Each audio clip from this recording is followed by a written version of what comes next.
পোল্যান্ডের পররাষ্ট্রমন্ত্রীকে বেশি শক্তি বোঝালেন মাস্ক। ডোনাল্ড ট্রাম্প দ্বিতীয় মেয়াদে ক্ষমতা বুঝে নেওয়ার আগে থেকেই মার্কিন প্রশাসনের কলকাঠি নাড়ছেন ধনকুবের ইলন মাস্ক। বিষয়টি পুরো সত্য না হলেও যার রটে তার কিছুটা হলেও ঘটে, কেননা ট্রাম্প হোয়াইট হাউসের চাবি হাতে নেওয়ার পর মাস্ককে গুরুত্বপূর্ণ এক পদে বসানো হয়েছে। এরপর থেকে বিভিন্ন দেশের অভ্যন্তরীণ বিষয়ে মাস্কের নাক গলাতে দেখা গেছে।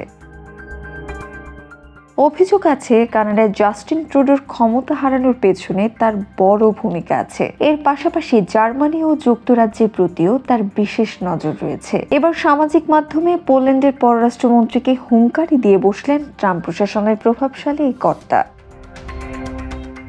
পোল্যান্ডের পররাষ্ট্রমন্ত্রী রাদোস্লাভ সিকোরস্কির সঙ্গে এক বিতর্কে জড়িয়ে পড়েছেন মার্কিন সিনেটর মার্কো রুবিও ও ইলন মাস্ক। রোববার এক্সে স্টারলিংক স্যাটেলাইটের ব্যবহার নিয়ে তাদের মধ্যে কয়েক দফা বাদানুবাদ হয়, এমন খবর জানিয়েছে ব্রিটিশ গণমাধ্যম বিবিসি।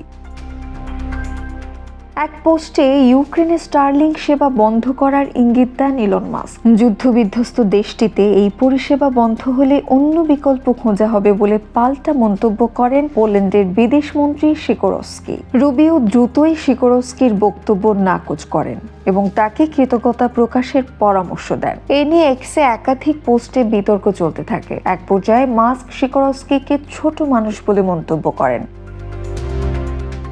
রোববার মাস্ক এক পোস্টে স্টারলিংককে ইউক্রেনীয় বাহিনীর মেরুদণ্ড বলে উল্লেখ করলে বিতর্কটি শুরু হয়। তিনি লিখেছেন, আমি যদি এটি বন্ধ করে দেই তাহলে সামনের সারির প্রতিরক্ষা ভেঙে পড়বে।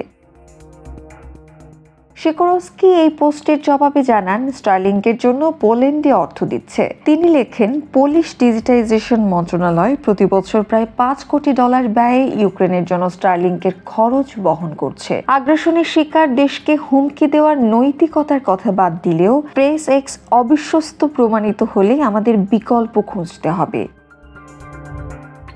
এই মন্তব্যে রুবিও জড়িয়ে পড়েন এবং সিকোরস্কির মন্তব্যকে ভিত্তিহীন বলে উড়িয়ে দেন। তিনি লেখেন, ইউক্রেনের স্টারলিংক পরিষেবা বন্ধের হুমকি দেয়নি কেউ। তিনি আরও লেখেন আর ধন্যবাদ জানান, কারণ স্টারলিংক না থাকলে ইউক্রেন বহু আগেই এই যুদ্ধ হারত এবং রাশিয়ান বাহিনী এখন পোল্যান্ডের সীমান্তে থাকত।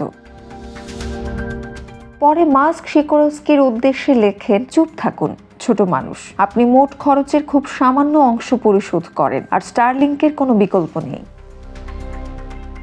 স্টারলিংক সিস্টেম স্পেস এক্সের একটি বিকল্প।